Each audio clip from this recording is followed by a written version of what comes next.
E fiquei em boxes e tal, e dou um mergulho para o meio do lago. Só que eu devia ter perguntado qual era a altura da água naquele dia do nível.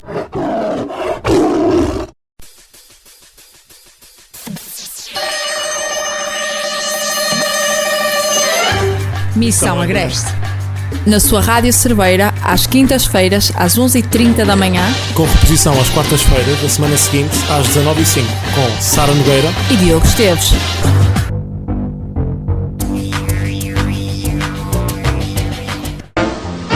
Olá a todos, sejam bem-vindos a mais uma emissão de Missão Agreste. O meu nome é Diogo Esteves. E o meu, Sara Nogueira, e hoje com um convidado muito especial, Miguel Sete Estacas. Boa tarde, Miguel.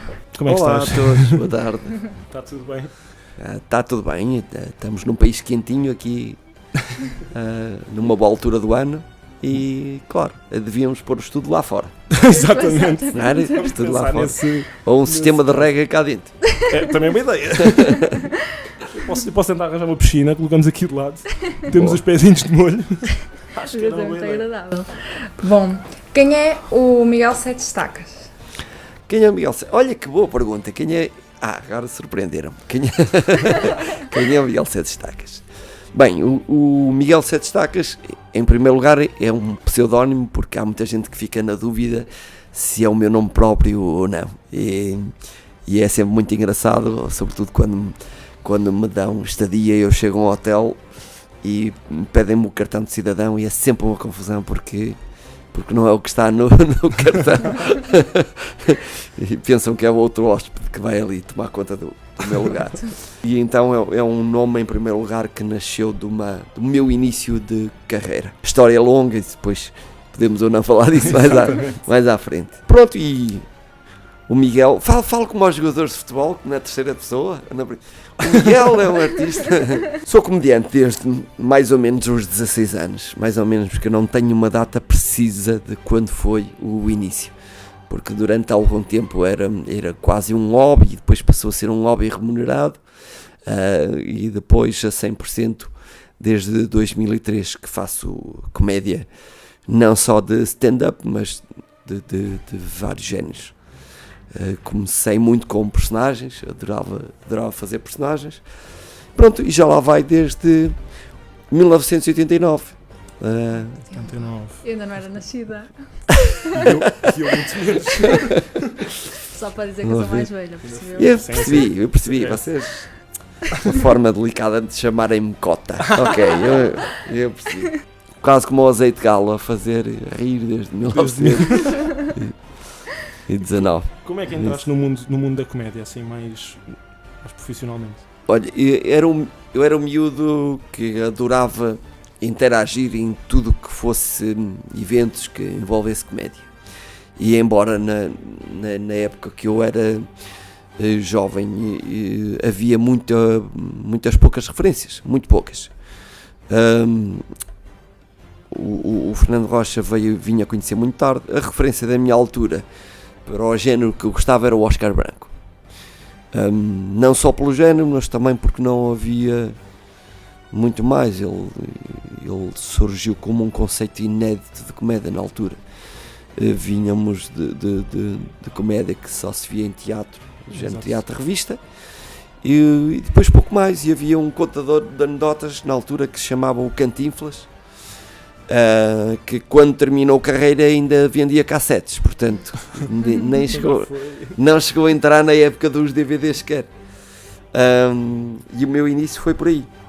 Eu, entre grupo de amigos, gostava de contar umas piadolas, e comecei entre grupos de amigos, e a minha primeira vez com o público a assumir um palco, assim, olha, vais para o palco e contas ali umas piadas, foi num intervalo precisamente de um espetáculo do Oscar Branco. No stand-up? Sim, na altura eu, quando comecei a criar alguns textos, ainda misturava anedotas que eram anedotas populares e fazia ali uns arranjos de stand-up. Stand-up em Portugal, e nem sequer se ouvia falar do termo nessa época.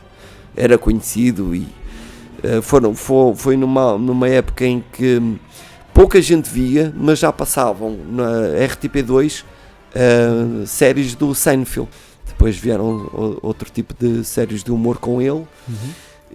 Mas estava ali quando a 2 era aquele canal muito snob, muito cultura alternativa, e infelizmente pouca gente seguia. E ele terá sido a primeira referência, grande referência em televisão, que não era grande porque era pouco visto. E o meu início foi nessa altura, e a evolução foi muito natural e quase que do boca a boca. Muito festas mais restritas, pequenas festas, depois maiores, muito apostas de comédia em bares, portanto, entretenimento noturno. Exato. E depois é que se foi alargando para algumas salas de espetáculo. Pronto, E agora está tudo muito melhor. sim, cada vez mais a comédia neste momento é um tipo de entretenimento que se aplica a muitos eventos. Exato. A muitos eventos, é mesmo. E faz muita falta. Eu, quando estive de quarentena, se não fosse ao YouTube ver Sim. comediantes, stand-up, Seria muito complicado. eu estava em casa deprimido. Impossível. A verdade, no momento da pandemia, apesar do muito conteúdo que havia disponível, nós éramos muito solicitados a pôr conteúdo novo e façam alguma coisa, e pá, às vezes para nós, porque também não estávamos na nossa sanidade mental a 100%, também para nós era complicado, e foi complicado criar. Ao contrário do que muita gente pensa, foi quando tivemos o maior tempo disponível, e à partida nós tínhamos quase que a obrigação de estamos parados, quando viemos para a rua vamos ter um monte de material novo, só que não havia inspiração, e não havendo trabalho e não havendo público real, porque foram flops seguidos, os animação à distância, porque tivemos algumas solicitações para isso, de trabalhos online, mas a energia e o público e lá está, também não havia forma de saber se a piada presencial. estava a dar ou não, porque não havia assim grande mas não há química, nunca é igual. Agora a primeira pergunta de uma cerveirense chamada Micaela, que nos deixou na rede social. Obrigada, Micaela, porque eu ia fazer esta pergunta. Exato. Como surgiu o personagem Sr. Limpinha, que tanto me fez rir? Oh, Micaela, o Sr. Limpinho, venho agora aqui de um espetáculo e montes de gente que lá me estava a perguntar, e então o Sr. Limpinho, também ia perguntar onde é que ele anda? Onde é que ele anda? Eu tenho reservado um bocadinho o Sr. Limpinho em alguns espetáculos, não por querer armar-me em esquisito, mas para defender a qualidade. Isto modéstia à parte, qualidade eu falo pelo entusiasmo do público, sempre. E para defender alguma qualidade eu tenho que não aceitar alguns desafios que podem ser arriscados, que é o caso ar livre, público a muita distância, coisas que podem não estar, que me podem fugir ao controle. E então eu reservo sempre, ou sempre que posso, o Sr. Limpinho para salas fechadas, público sentado. Portanto, sempre que queiram ver o Sr. Limpinho, procurem sempre que seja.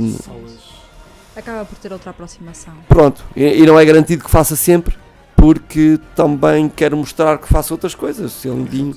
Agora vamos à pergunta, ok? Vamos ser objetivos, já estou a fugir. A pergunta é como surgiu. Micaela, o personagem foi engraçado, que nasceu de um improviso, de um erro de estúdio, foi no Porto Canal, que acontece às vezes em televisão. Foi um vídeo que estava para ser lançado, que tinha duração de uns 10 minutos, e de repente ouvimos no auricular: olha, este vídeo esqueçam, tentam encher chouriços durante 10 minutos, porque o vídeo não está a dar um erro. E foi um programa que chamava Bolhão Ruiz, de Porto Canal. Fazia com o João Seabra, o Hugo Sousa, e eles assumiam quase sempre o papel de pivô, e eu estava ali como o terceiro elemento. E então, claro, tocou-me a mim a parte do vai lá preparar qualquer coisa para encher chouriços. Nasceu daí, Micaela. Foi engraçado porque aquilo que se vê hoje na personagem, que é a roupagem que é uma mulher a dias, ou que queiram chamar, foi a primeira roupa que eu apanhei, foi a mulher, a bata de limpeza da senhora de limpeza do canal, Era mesmo do canal. Portanto, aquilo eu tive que de momento para o outro improvisar, e foi a primeira coisa que me surgiu foi, pá, não tenho cá adereços, fui lá à arrecadação da senhora e por acaso lá estava uma bata que vocês veem que ela aparece em tudo que é batas. É do costume. É do costume. Cara, senhora, se a sua bata ainda não foi entregue. É do costume. A comédia do que faz o Seu Limpinho, ela não existe, ou seja, não foi sequer inspirada em momento de alguém ou de algum lado, foi ali do zero. E durante os 3 programas que eu fiz o Seu Limpinho, foram com objetos que estavam espalhados no estúdio do Porto Canal. Apanhando assim vários. O bigode foi o primeiro bigode que nós lá tínhamos, o primeiro que eu apanhei. A peruca coincidiu de ser uma peruca que até nem liga muito com uma coisa com a outra, porque à partida aquilo era uma peruca de mulher e depois, como tinha bigode, ficou ali uma coisa estranha. E eu acabei por assumir porque aos poucos a personagem começou a ser falada, começou a ser badalada e já não deu para desfazer o boneco, ou então tinha que arranjar uma desculpa para desfazer aquela roupagem, aquela caracterização. Então foi giro, porque foi de improviso, com cenas que tinham ali perdidas ali no canal, sem querer. O feedback foi muito positivo. Olha, Miguel, tens de fazer mais vezes, que estão aqui a mandar mensagem e a dizer que foi muito fixe. Um bom feedback. Então, durante as 3 primeiras vezes, foi ainda com a bata da senhora que foi no canal e com cenas que lá estavam pelo estúdio. Depois, A senhora ficou sem bata. pá, senhora, pá, depois era engraçado que tudo o que acontecia com coisas da senhora lá na arrecadação, ela já nem perguntava quem era. Aquele senhor, sem pedir autorização, já veio mexer isto e aquilo, podia pôr no sítio. E às vezes nem era eu. Então comecei a levar aquilo a sério pelo feedback do público. Que é, olha, estão a gostar muito, tens que fazer mais. Então aí já comecei a preparar de casa. Melhor. Pronto, aí a evolução assim muito rapidamente. Depois havia um bar que fazíamos com uma residência no Castelo da Maia, que tinha sala de espetáculo, que já não existe, era a Tertúlia Castelense. Fazíamos lá um espetáculo mensal, onde eu fui ao limite de fazer improviso. Pá, que foi, para mim, foi um dos momentos mais deliciosos do Senhor Limpinho, porque eu desafiava as pessoas a levarem objetos de casa e eu tinha que construir um texto no intervalo do espetáculo com objetos unicamente que as pessoas me entregavam. Fazer um texto Seria ali, incrível. fazer ali em poucos minutos, Era muito. Para mim era um desafio, para o público era aquela sensação. Como é que eu ia explicar? Eram várias sensações, mas era perceber o que é que ele vai dizer. Sim. Desta peçazinha que eu trouxe de casa. A inspiração em stress acaba por gerar coisas incríveis. Sim. Cada vez Incrível. mais. Depois os gajos malucos que levavam para lá cenas muito avariadas, próteses dentárias, institutores, uma granada. Houve um gajo que me levou uma granada de paintball. Para fazer um texto. Sim, e armadilhada, tinha lá um post-it colado a dizer não tires a cavilha. Pronto, 5 para a meia-noite foi o passo seguinte, depois o programa do Fernando Rocha Pisa em Pé e pronto, e assim os desafios mais conhecidos do Seu Limpinho foi esse. E hoje em dia algum público acha que é quase que obrigatório em alguns espetáculos. Pronto. Eu gosto muito, parabéns por essa personagem, porque para mim é das personagens. Vemos muitas vezes, por acaso. Ainda foi ontem? Foi. Ontem, estivemos a ver. Porque realmente é delicioso. Aquilo que mais me orgulho em ter criado aquilo, pronto, e eu não sou uma pessoa muito, eu não gosto muito de falar da própria carreira, porque acho que depois as pessoas podem tirar conclusões erradas a meu respeito, e então não gosto muito de falar, mas vou falar aqui uma coisa que realmente tenho orgulho. O Senhor Limpinho tem uma única forma de comunicar e é um estilo de humor que eu acho que ainda nem nome tem, porque eu fiz pesquisa, eu e alguns colegas, e não foi encontrado no momento que foi criado em lado nenhum do mundo. Portanto, terá sido uma criação do zero.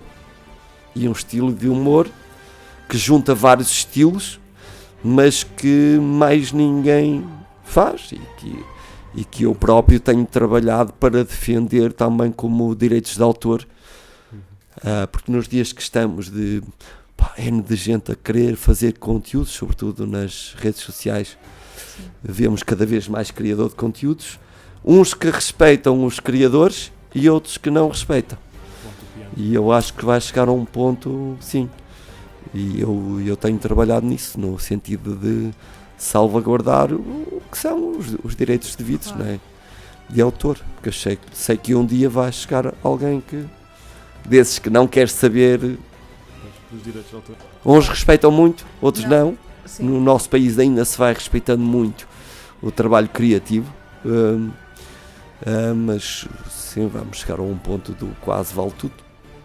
Exato. E aqui um pedido, para nos contares um momento hilário da tua vida, laboral ou não, uma coisa assim fora da caixa. São tantas. Por cima, eu acho que os humoristas têm todos uma panca muito grande. E olha, sempre que chega a esta altura do ano, os meus colegas falam de uma aventura que eu tive perto de Sinfãs do Douro, na Espereira, uma semana da juventude que lá que fazem na Espereira.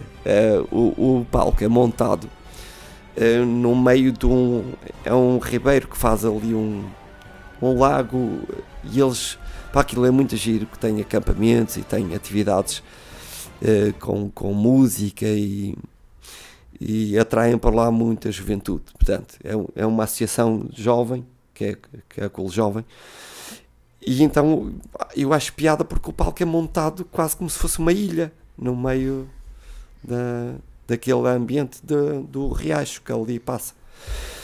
Então no primeiro ano nós estávamos muito bem dispostos, porque o jantar foi porreiro. E eu no fim do espetáculo lá fui dar um banho no meio das pedras e no meio do riacho. Só que no segundo ano eu quis aumentar ali a fasquia e já não fui para o meio, quis mergulhar. Então acabou o espetáculo e fiquei em boxes e tal, e dou um mergulho para o meio do lago. Só que eu devia ter perguntado qual era a altura da água naquele dia, do nível da água. Pronto, e eu saltei cerca de 1 metro de altura para a água, só que só tinha um palmo de água naquele dia. Só tinha um palmo de água. Pá, dei lá uma cabeçada nos rochedos e toda a gente queria, chamaram os bombeiros e eu, não, bombeiros não me vão levar daqui porque a festa é aqui. Então saquei a t-shirt e andava ali, parecia uma bandeira do Japão. E saí de lá às 7 da manhã. Continuaste a festa? Sim, como se nada houvesse, parecia um samurai. Mas assim, a mais fora, foi uma malandrice que me fizeram colegas meus nos desafios, que como sabem que eu alinho em quase todos os desafios, e faziam lá noites de humor, uma vez por ano, lá a Associação de Bombeiros. E então lá fomos jantar, pronto, o costume. Gostam sempre que o humorista que vá para palco quase de gatas. Isto é Jantar bem regado. Realidade. Então nós vamos lá para o quartel, e lá no Salão Nobre do quartel eram 3 ou 4 humoristas, e eu, a meio, durante a atuação de um deles, o que é que eu fiz? Resolvi tirar a roupa e vou passar tudo nu a correr. Não te rias, Sara. É que comecei a imaginar. Não foi assim tão mau. Eu não tirei tudo, deixei as piugas.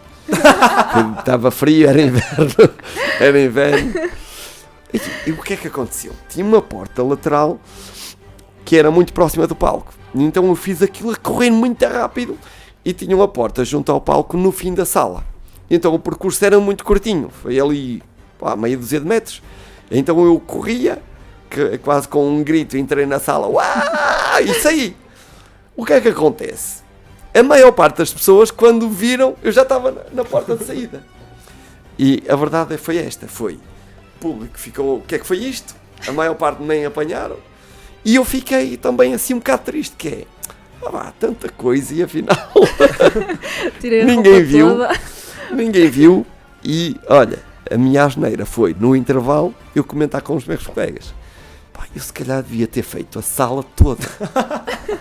Se calhar vou fazer isso na segunda parte. Faz isso, faz.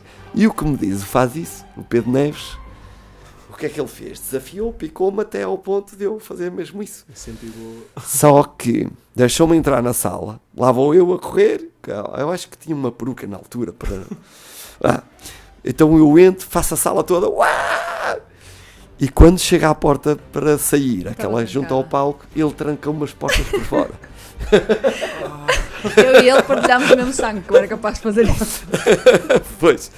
Então, olha, estão a ver o que é vocês de repente estarem a ter que processar o que é que eu faço agora numa fração de segundos.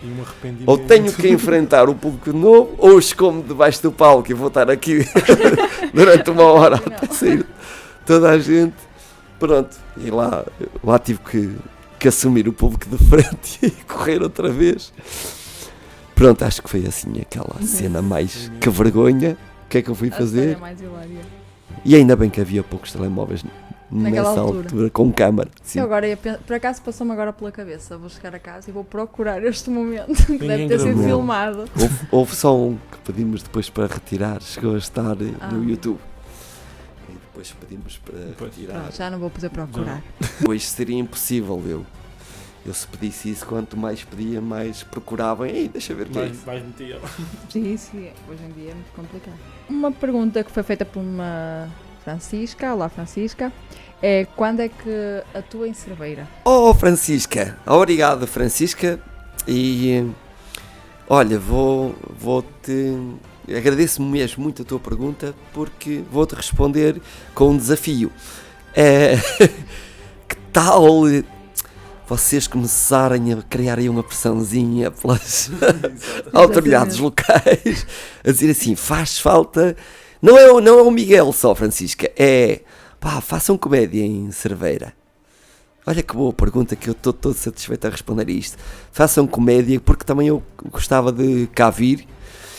Tenho uma boa, neste momento, e até estava a falar com a Sara e com o Diogo aqui, tenho um trabalho espetacular que gostava de trazer a Cerveira, que foi um resumo de vários anos de carreira, onde tenho momentos com muitas personagens. E pergunta que vem a seguir, e o Seu Limpinho faz parte? Faz sim.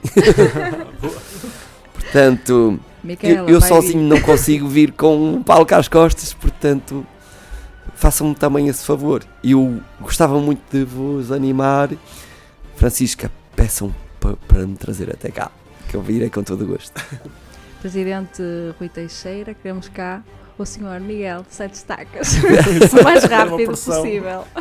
Agora temos aqui uma pergunta da Rita, que também nos deixou na caixa de perguntas do Instagram, que é, na tua opinião, o amor tem limites ou não? Pergunta, objetivamente, indo direto à resposta, acho que não deve ter. Há assuntos delicados que se deve saber brincar com eles, também é verdade. Não vamos dizer, não há limites e vale tudo. Eu também não sou a favor do vale tudo. Agora, pode-se brincar com tudo? Eu acho que sim, que se deve brincar com tudo. Há temas que são mais sensíveis e que se deve saber brincar com eles. Quanto mais corrosivo, melhor, mais cuidado se deve ter e mais qualidade tem que ter esse humor. Porque se já é corrosivo e se não vamos ter cuidado a brincar com ele, vai ficar uma coisa muito estranha. Vai ser só porque sim. Vai ser só... Pronto, há casos que já deixa de ser humor e é só porque é corrosivo. Pronto. E eu aí já não acho piada. Acho que se deve brincar com tudo, com vários géneros, E o limite para mim, não há limites. Pá, e a última cena assim de limites de humor que foi na entrega dos prémios, que toda a gente se lembra, não é? Aquele estaladão durante a gala do Smith. Isso acho que até nem é limite nenhum, aquilo nem foi sequer roçar um limite, nem perto. Mas toda a gente falou muito disso. E será que o homem... Não, ele nem acho. Na minha opinião, ele esteve muito longe de chegar a limites que eu já ouvi de humor. E pronto, a minha opinião é esta. Quando eu tento brincar assim com algum limite, eu tenho algum cuidado. E tem a ver também com realidades de vários países, com culturas, com isso tudo. Por exemplo, no nosso país ainda vem sendo difícil brincar com a religião, cada vez menos, mas, por exemplo, é um dos temas que ainda se tem que ter cuidado, dependendo também do ambiente, da nossa envolvência, quem é o público que temos à frente. Também depende de público para público. Claro, brincar diretamente com algumas doenças que são fatais, que tenham um desfecho o pior, é sempre sensível brincar com isso. Portanto, ou é muito bem feito, ou normalmente eu não gosto de brincar. Ficar muito pesado. Temos às vezes de ter um pouco de consciência. Mas eu adoro umas coisas que fazíamos e que às vezes fazemos em off, que é, às vezes estamos em backstage ou no camarim e dizemos assim: e se de repente chegássemos a palco e dissemos isso? E às vezes estamos ali a brincar no o que é que seria proibido dizer ali. Exato. E às vezes é uma galhofa em off, estamos a brincar com o que é que seria proibido em palco. E eu tenho a certeza que há públicos que iam adorar ouvir aquele bocadinho que nós estávamos ali. Só que é um risco que se assume. Sim, é difícil também saber se... Quem quer correr esse risco também ou não. Exatamente. Sim. Mas eu respeito quem o faz e quem vai à frente e quem quer assumir esse risco. Eu tenho todo o respeito. E é ótimo. Está respondido, menina Rita. Exatamente. Pronto, chegámos ao final desta entrevista, que foi maravilhosa. Agradeço muito, deixou-nos Muito imensamente mesmo. à vontade. Estou radiante e à espera que venha cá. E Obrigado, agradeço Sara. muito. Alonguei-me um bocadinho, porque vocês é uma malandrice isto que fazem, porque eu adoro conversar e conviver, e às vezes esqueço-me que estou com um microfone e com gente que não está para me ouvir durante uma hora. Eu por mim estava aqui a dizer todo. Portanto, aqui fica também o meu agradecimento para quem ouviu isto até ao fim. Se acham que é tempo a mais, cortem aquela parte da Sara e do Diogo. As Eu também acho que perguntas. sim. E embora, força aí, espetáculos de humor em Cerveira. Isso é que era. Bora. Isso é que era. Senhor Presidente, não fui eu que pedi. São os cerveirenses que estão a pedir. É isso. Não façam os cerveirenses ter que sair de cá para ir ouvir humor fora. Eles também merecem. Exatamente. Muito obrigado. Muito Mesmo. obrigada. Obrigado também. De coração. Obrigado. E chegamos ao fim de mais uma emissão de Missão Agreste. Continuem a enviar as vossas anedotas e histórias caricatas para o Facebook de Missão Agreste e no Instagram também Missão Agreste. E deixo-vos com um recado. Todos os cogumelos são comestíveis. Alguns só uma vez. Até à próxima.